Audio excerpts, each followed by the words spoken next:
Mike and Ben Jones at Trillium Hill Dairy in Wisconsin wanted to sign on to an RNG project and put a manure digester on their dairy. But what they did not want was to have to switch from the sand bedding they had come to love to dry manure solids. They didn't want the challenge of a new thing to manage. They did not want to make that switch. So that set them in search of a solution. And in fact, they found one, a sand separation system that could work in conjunction with a digester. And how's it working out?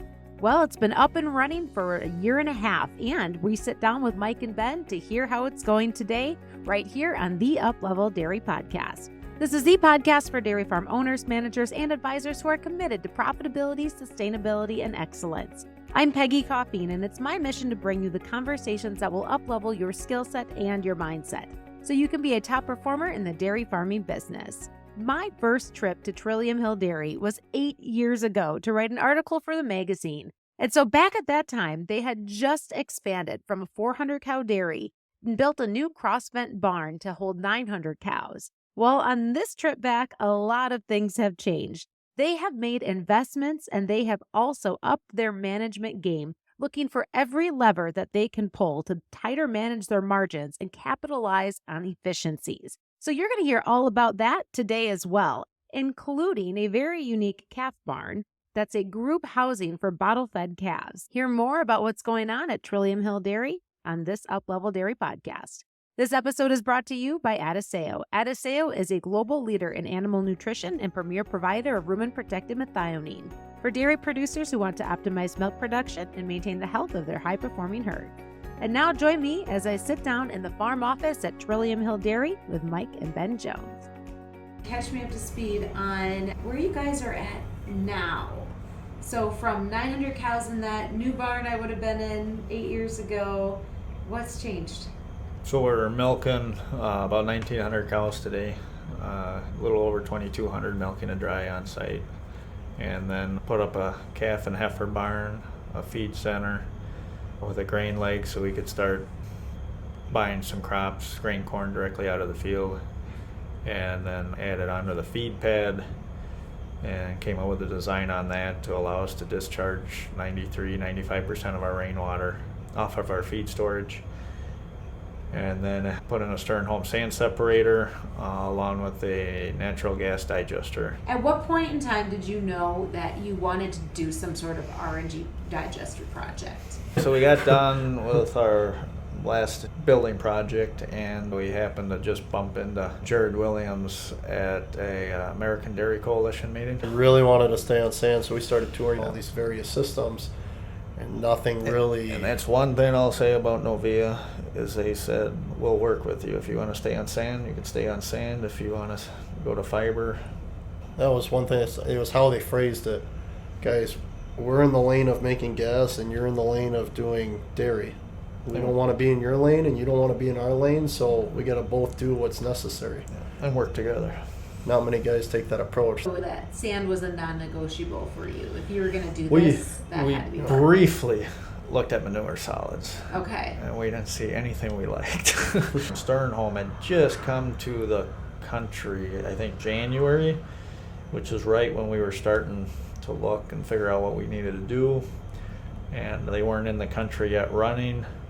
And so we dug into that really hard for about 3 months, got comfortable, and then pulled the trigger. What did it take to get comfortable? Lot of FaceTime. lot of Zoom meetings of just going through it and understanding what they were doing, how they were doing it, and what that process looked like, and not being able to poke any holes in it, kind of applying the common sense test to it, and everything just kind of checked the box of, well, that makes sense. What was also reassuring is Sternholm guaranteed out of the gate 90% separation. Yep. So nobody else is willing to put a guarantee anywhere close to that. And this type of sand is so fine, and from a cow comfort standpoint, I don't think there's anything else like it in the United States. Wow. These are big projects. They require tons of resources, commitment, and not to mention, like, you're putting your own sweat into it too. Did you have any concerns on your mind of the risk factors of getting involved in a project like this? The risk was we were sending a lot of sand into the digester. So that honestly was the risk, because it had to work, but we felt comfortable that it would work, and it was just fine tuning it and figuring out what we had to do to get there. Part of that figuring out, though, is like they had the 90% guarantee. Getting that up to the 98, 99%. Yeah. And that's where we've been at for a year now, is 98, 99% separation day in and day out. Wow. So you are now hitting up on the year and a half into this system, and I was just out there with you walking through it. You were showing it to me, but if you could describe for someone listening that couldn't see it, what would they see when they walk into that room? They would think it looked like virgin sand coming straight out of manure. Sand is remarkably clean. Yeah, I can vouch for it because I have my hands in it and my hair doesn't smell after walking out of it. Yeah, the sand has no smell when you pick it up and smell it. Well, and here's what struck me. It was, for one, the smell, the cleanliness, but also the texture of this reclaimed sand that you had. Yep. And so that is one thing with the system, and that was part of the common sense box that it checked for us, is you have to bring in a specific sand for the system, but they're all the same particle size. And that was one thing that just made sense to us on the systems in the U.S. You just keep using whatever sand you're using, which is dust up to pea gravel. Well, over time, you end up with coarser sand. Where with this system, it'll always be the same type of sand because they're always the same particle sizes. Yeah. So that was one thing. Like the sand itself is perfectly round. It doesn't have the abrasive edges. Yep. So that's what assists in the separation rate, because the abrasive edges is what actually clings to the fiber. But when you have a perfectly cylindrical sand, it can separate out, so you can separate the fiber that much easier. Yep. But the sand itself is also a grade 7 on the diamond scale, with a diamond being 10. So it's never going to break down. It's just continuously reused. speak to sand savings, because you love sand around here. Oh, yeah. And once again, go back to 8 years ago when I was here. You just had put sand bedding in the new barn. The old barn, you were phasing out of sawdust. You are sand lovers now. Yep. But what did this do for you from a sand utilization standpoint? We went from bringing about 14 loads of sand in a week for bedding the cows, and now we're down to about 4 loads a year. 14 a week to 4 a year. Well, and the other thing we started doing, and it's working all right, is when we agitate our manure pit, because that sand settles out. So the last 6 feet, we just suck the liquid off, and then we actually pile that sand back up top, let the rainwater clean it, and then we use that in our dry cows. So I like to say we're 100% collection, but not through the system. And then we have, the last year, we've been working with the company on fine tuning. So we're down to about 15, 16 hours of runtime in a 24-hour period. So we've been able to lower our runtime. We're working on getting our freshwater down, because that was initially higher than what they kind of thought it was going to be. But by using parlor water back in your sand system and then collecting the water off your sand storage, you should be able to get down to that 2 or 3 gallons a minute of fresh water.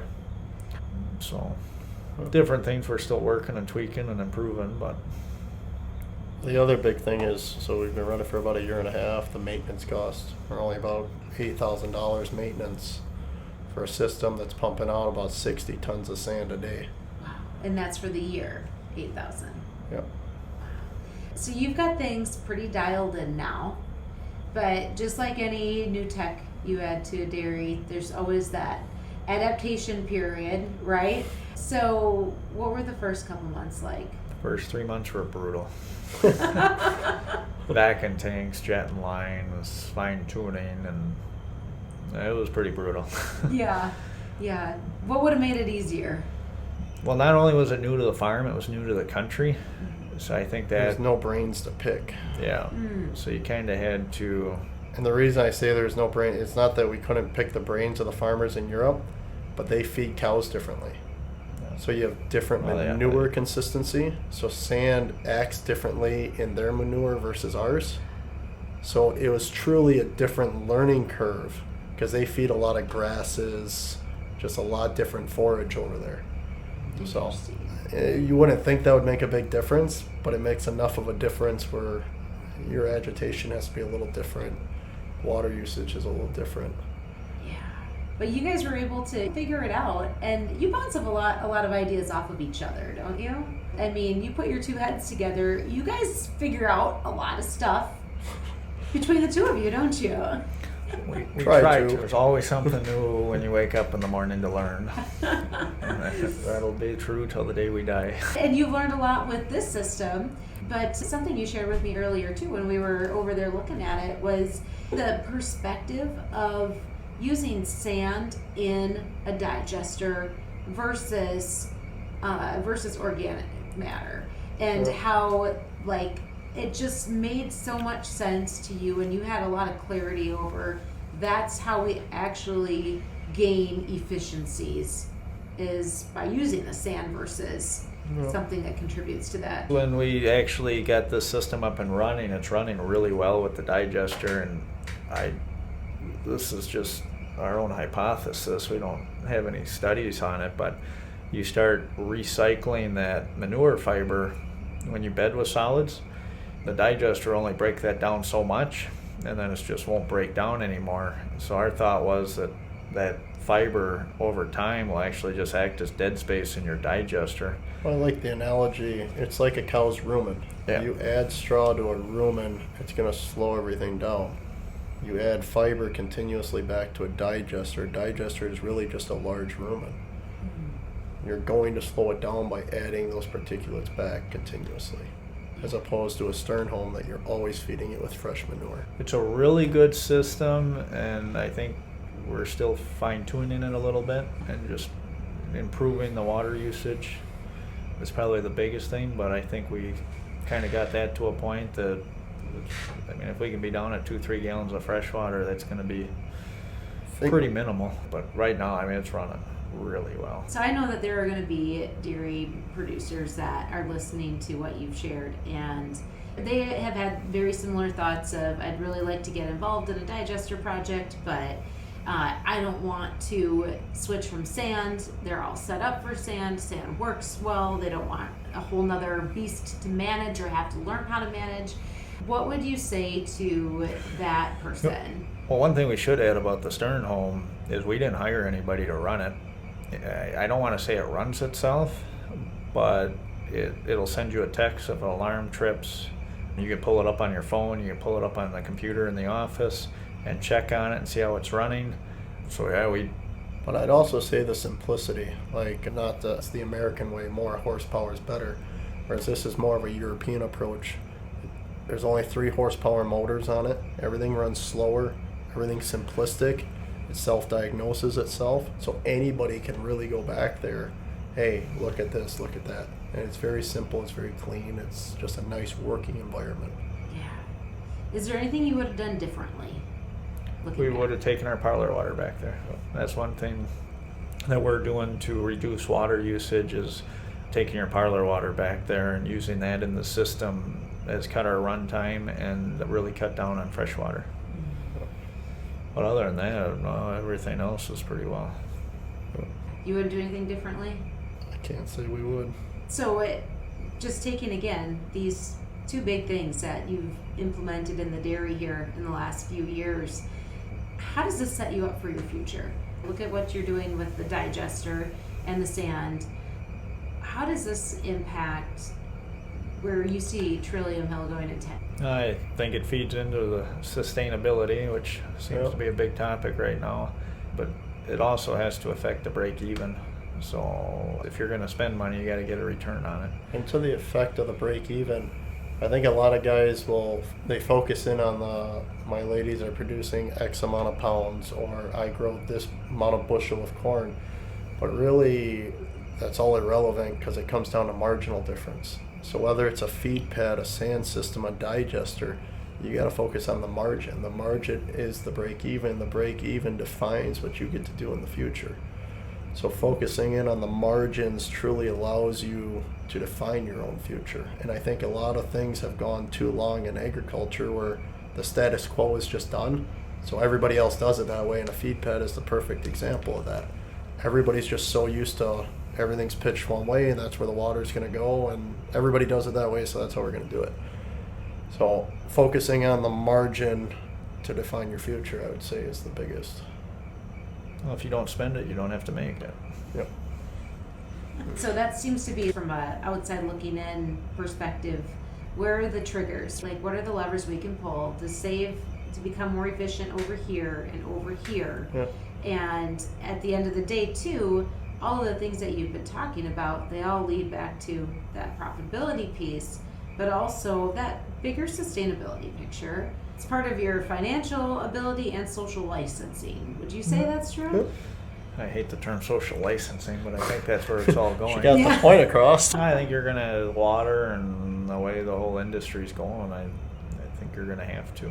Yeah. So a couple of the other things that you guys mentioned earlier, and that I got to see for myself here too, that you have done in the last few years here at Trillium Hill. One is the barn. So when I would have been here originally 8 years ago, it was a brand new cross-fed barn for 900 cows.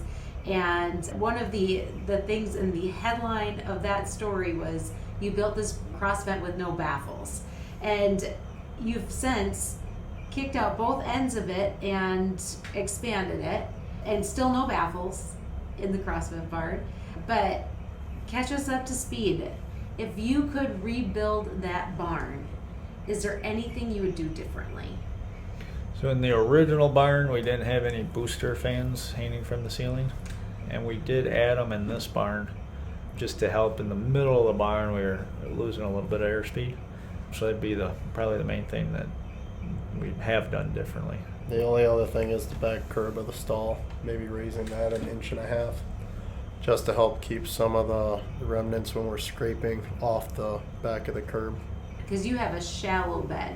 We only run about 5.5 inches of sand in our stalls, and then we concreted it, which a lot of guys don't do, but stops the ladies from digging. Yeah, One time they hit the floor, and then we never have to groom our stalls. We don't have to clean out the back 18 inches. It works really, really well. Mm-hmm. So you've really found a lot of ways in every aspect of the dairy to just gain a little bit of efficiency here and there. And you said something to me earlier about when you look at what you want to do next, it's all about eliminating phone calls, right? 1, 2 o'clock in the morning phone calls. No, just making it extremely streamlined, efficient, but easy for your employees. Because if it's easy, it's going to get done. And if it's a pain, you're going to fight it forever. And that leads into the calf barn.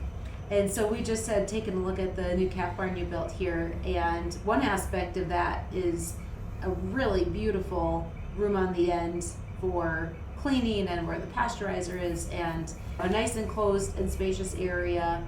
You built that for your people, right? Yeah, no, we built a nice warm room to fill bottles and clean calf pens, and in the winter they enjoy it immensely. Yeah. And then on the other side of that is a really unique calf barn setup. So tell us a little bit about how that's all set up. So that barn is group housing, set up with Spiegelberg. Actually built them. They're headlocks, so each calf is given a bottle, 3 quarts. So the calves themselves, they lock up. And every animal has their own bottle, so you can assure everybody's getting the exact amount. You don't have any fighting over nipples or anything. They all have on-time grain, always access to water, but it really increases the social element of a younger calf. So you tend to see a little more dry matter intake of the starter grain when they start walking, or they go away. If they're still hungry, they tend to go for the grain. Especially if one goes for it, then they kind of get a group social going towards the grain. So babies are isolated for a couple days? Yep, we isolate them for about 7 to 10 days, let the belly button dry up, fall off, and then they go into the group setting. Okay, and group pens, what, 8 calves in a pen? Is that Yep, about right? 8 per pen. Yeah, so 8 in a pen, and then as you said, there's these individual headlocks, and then bottle holders, Yep. and then you keep calves on bottle for 2 months, right? So we keep them on for the whole time as opposed to buckets. There's a lot of studies out there that show the implementation of saliva. The enzymes themselves help with the degradation in the stomach for milk. So the more the calf salivates while it's drinking, it actually assists in the digestion. As opposed to a bucket when they just slurp it down, and you don't get that saliva buildup. Whereas if you look under our calves while they're drinking, you'll get giant piles of saliva under each calf. But it actually helps you looking for monitoring health-wise too. Because if a calf isn't sucking really hard, maybe check her temperature, or it kind of is a little indication on she's not feeling the greatest. Wow. And so no problems with cross-sucking or not much for respiratory other than what you might normally have expected? I think if you're getting a lot of cross-sucking, you might want to consider upping the amount they're getting, because they're clearly not. Well, it helps too that they're in headlocks, because then they Yep. kind of stand there for 5-10 minutes after they're done feeding, so they kind of lose interest. Their belly catches up with their mind. Ah, gotcha. Yeah, just like we have to do as humans, right? Yes. Touche. Yeah. So what, prior to when you built the calf barn, you guys had hutches? Or what did you guys have? What did you do? Well, Hutches inside though, Yeah. individual. Okay. Inside. What's been the biggest difference in calves coming out of this barn with this group setting and individual bottle feeding?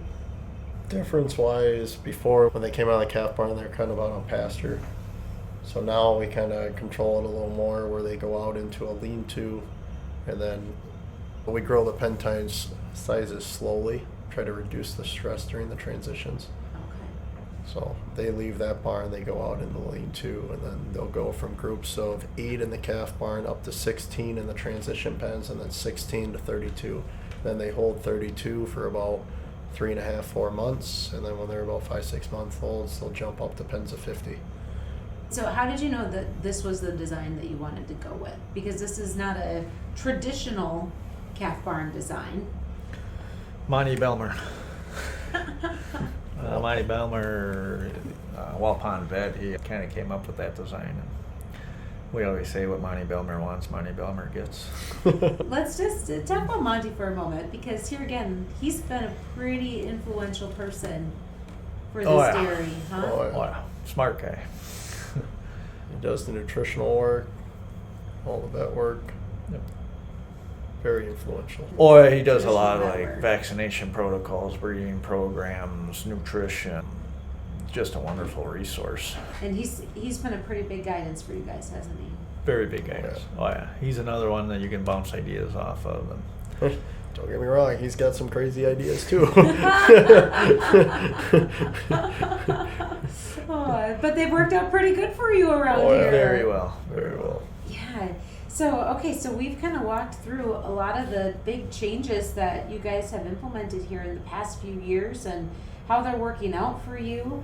So when you really step back for a moment and look at like where you guys are at, you've made some significant strides in really building out the dairy that you want for your future, and setting it up with the efficiencies and those sustainability pieces. But as you talked about, Ben, too, just keeping that margin in mind as well. What do you think your greatest strengths are as owners and managers? We don't mind the work. Leading from the perspective of doing the job ourselves, so we know the expectation to hold of others. 7 days a week. If something's not going right, you're here until it's going right. If it's 16 hours, 20 hours. You lose respect of your guys if you just say, hey, go fix this. Yeah. I'm going to the lake. It just doesn't cut it. When you look at the future, what do you think are the greatest opportunities for you guys here? We started genomic testing about 5 years ago, and one of our big goals we're working on now is get over 8 pounds of fat and protein per cow per day. And we're close. We 8 think that pounds. last little Yeah. bit comes from the incoming heifer. And it's not coming from the milk cows. That's where you gotta. But feed efficiency and genetics. I mean, genetics are huge. You got to have the facilities to bring out her genetics, but you got to have the genetics to be able to be brought out with your facilities and your management style. So they got to complement each other. So that's kind of what we're working towards right now. This is the part where everything starts to really come together, isn't it? Oh yeah, it's Working on it. It's the fun part where you're fine tuning and you're just making little tweaks, and they go from that 102 to 104 or 7.5 to 7.8 to 8. In 10 years, it might be 9 pounds of fat and protein. Wow. And I think that's attainable as the genetics keep getting you there, and you have the facilities that will bring those best genetics out of your dairy cows. Mm. And that's what you've done. You've got the facility set up, and now you've invested in how can we maximize not just the facility, but how can we maximize the cow and then put her in the spot And keep her to happy do her and job. happy and comfortable. So when you think about the cows that you're breeding here and what the future looks like for them, like what does that cow of the future look like at Trillium Hill Dairy? Very high genomic. And what does very high genomic mean? 1,000 plus DWP dollars. Yeah. Once you get your herd as an average, you just keep working through that. You're finding the levers, aren't you? Trying to. Let's pull the genetics lever. Let's pull the efficiency lever, the cow comfort lever. Where that hasn't been talked about, I guess, yet is we brought all our manure hauling in-house. Ah. So we do that all ourselves, and that kind of plays to things like the feed pad or even the stern home, because we start thinking opposite of how much guys usually think. Most dairy farmers are like, it's just manure. We'll haul that out in the fall and the spring. Whereas us, we're thinking, hey, if we could take 1 million gallons out of that, I just saved a day of pumping. So you start thinking about things backwards. That's where you start thinking about the efficiencies in a different manner, when it's actually your time that's at play as well as your profitability. Whereas most guys just pawn it off on, we'll pay this company or pay that company. I would say the next lever is technology. I mean, is there a way we can implement sort gates in the dairy?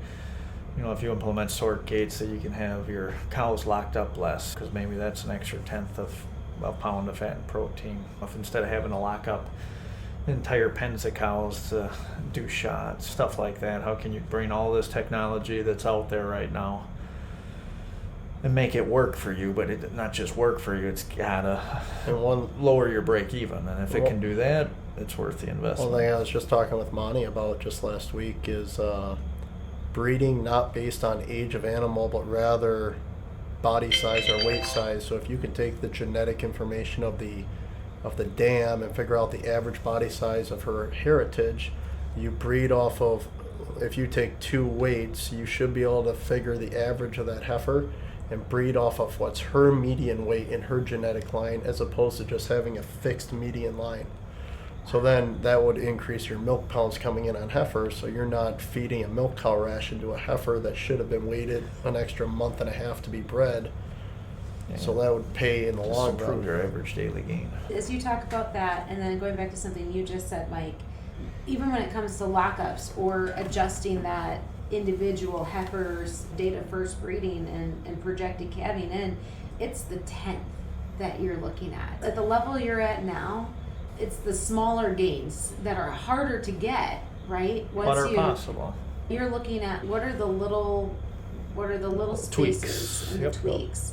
Yeah. Like if you can lower your lockup time by 6 hours a week by having sort gates, and then the sort gate now it's grabbing specific cows that you don't have to go and find. And then I know we're not the only farm, but if that cow that's in the wrong pen and it takes you an hour to find her because your pusher put her in the wrong pen, so all of a sudden that sort gate just grabs her, and this one has to be bred today or on hoof trim day.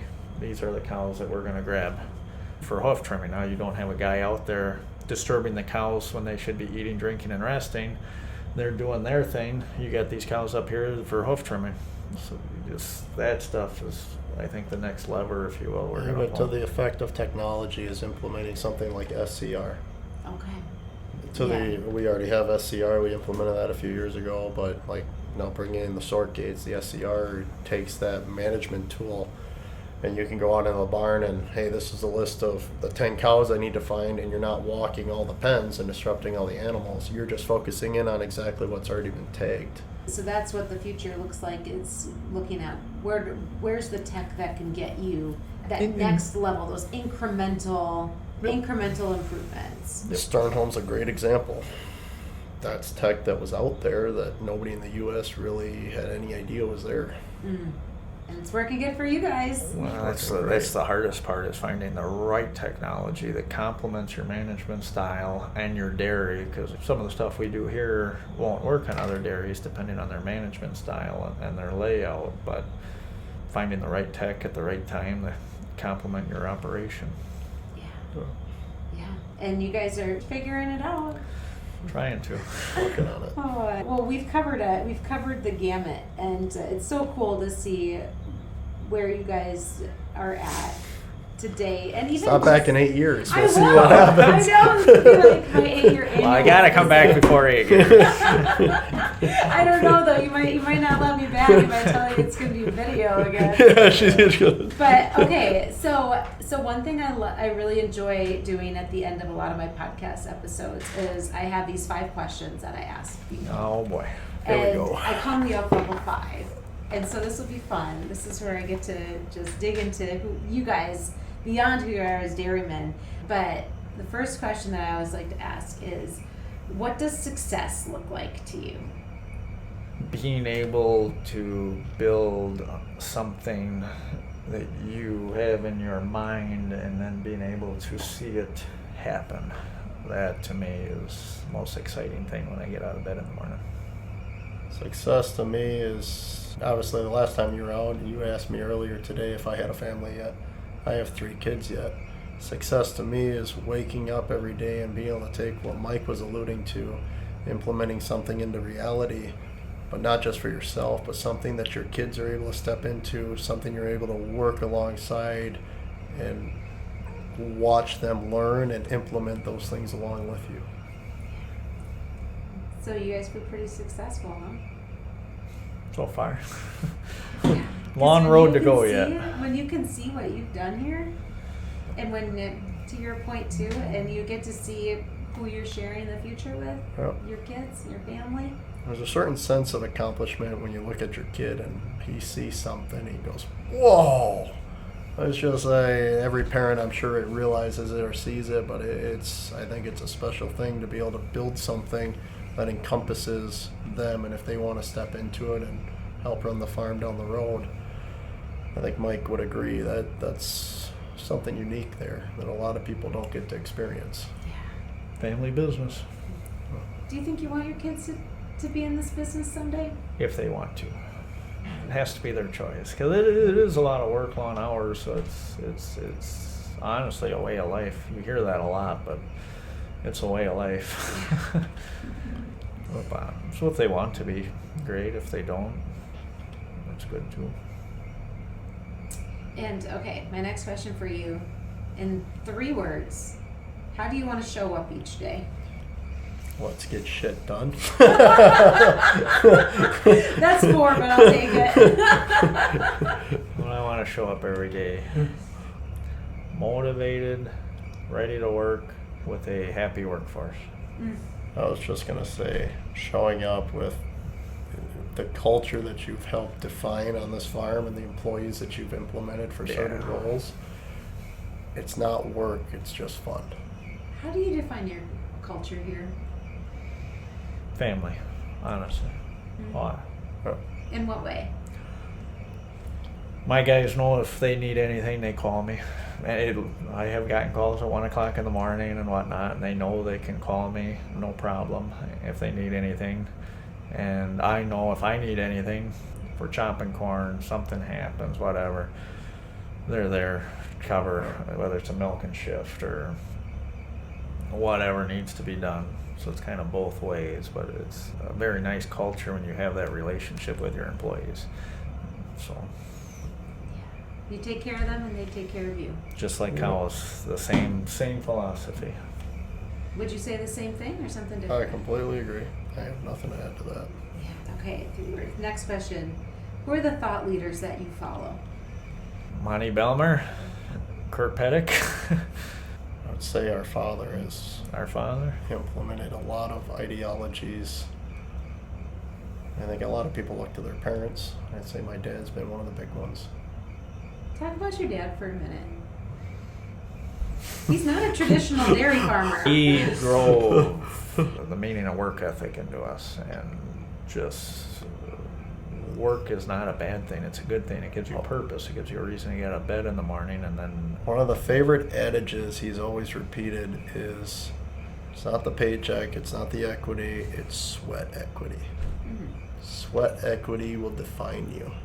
You have to be willing to work for it. Show that you're working for it. Show that you just want to do it because it's what you want to do.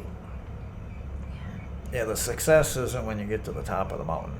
It's the journey there. Yeah. Mm-hmm. That's a lot of Look truth at the to that. sunset. Look at the animals. When you get up there, there's no trees, there's no animals, but you're at the top of a mountain. That was deep. But it's really interesting because your dad, farming was not his number one business. No. Agriculture was ingrained in my father through his father. So our grandfather worked for Cornell University on developing The potato research. potato research back in the 50s, 60s. Yeah, And that had a big role in playing for the potato famine and getting that cured up. So he grew up picking rocks in potato fields. So he had a work ethic defined by that. So he made sure to pass the rock picking on to us. But then he went on to become a doctor, Yeah. right? Yep. Yep. Yeah. We did that and farmed, and then we came back and started growing the operation. Yeah. Yep. So cool. And who do you follow? Thought leaders you follow? Well, my father, but then people we work with on a day-to-day basis, Monty and Kurt, people that just give us a lot of insight, because we don't think we have all the answers by any means, and so you know, there are no dumb questions. So you just pick these other guys' brains that have been in the industry a lot longer than we have. There's a lot of information. I think a lot of guys that run dairies too, I won't say all of them, but a lot of them have the mentality of, I own this, I want to do what I want to do. Whereas when you can involve and bring in the people that actually are seeing your day to day and you're working with, they're going to have a whole different perspective than you, but it's no different than your employees. Like if there's a mechanic or a milker or somebody, if they come and say, oh, I think this would be a better way to do this, you have to be open to be able to say, okay, let's try it. Now, if it's really not a good idea, it's probably not going to get tried, but if there's a possibility, let's roll with it.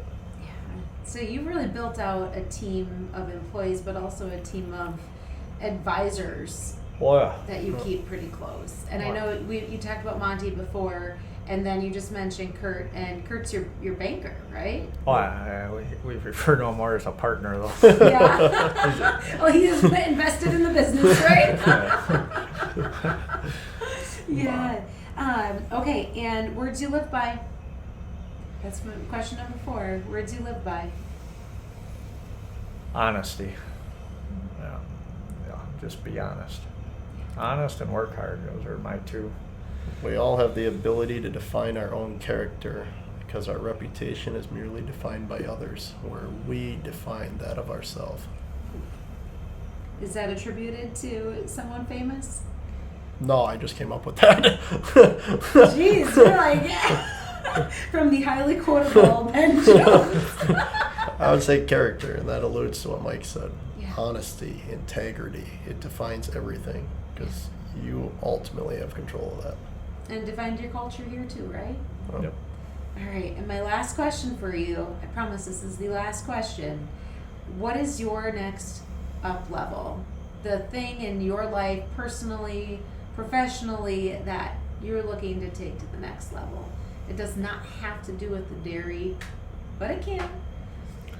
Oh, well, I got 4 small kids now, and spending time with them and exposing them to the dairy, and it's unique having kids. Stressful, but they are a blessing, and just seeing it's neat seeing somebody's reaction that has never seen something before, because as you get older, you're like, oh, I've seen the sunset.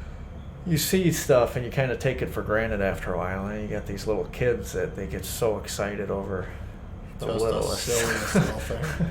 They see a turkey out the window in the morning, and you would think it was the greatest thing in the world. So that little stuff kind of keeps you grounded on not passing up the little things, I guess. So I guess that's looking forward to that. And how about you, Ben? Your next up level? Oh gosh, New hobbies? farming's my hobby. Farming's my life. I think just enjoying the moment. I think everybody gets tied up in this project or that project, and not enough people just pause to just live in the moment, whether that's with our kids, our parents, or whatever it is, vacation. Sometimes you just have to sit back and you just have to enjoy things. And you say up level, I say not up level, but rather just enjoy this level. Oof. Jesus. I honestly enjoy this level. It's not, everybody always focuses on the up or the next, but sometimes you just have to, motivational talk. sometimes you just gotta enjoy what you got. You just heard from Mike and Ben Jones at Trillium Hill Dairy in Wisconsin. This episode was brought to you by Adiseo. Adiseo is a global leader in animal nutrition and premier provider of rumen protected methionine for dairy producers who want to optimize milk production and maintain the health of their high-performing herds. And don't you want to know how much your latest ration change is really costing you? Well, you can get real-time milk market information in the palm of your hands. Download the app or find it on milkpay.com. I'm Peggy Coffeen, and thank you for listening to the Uplevel Dairy Podcast.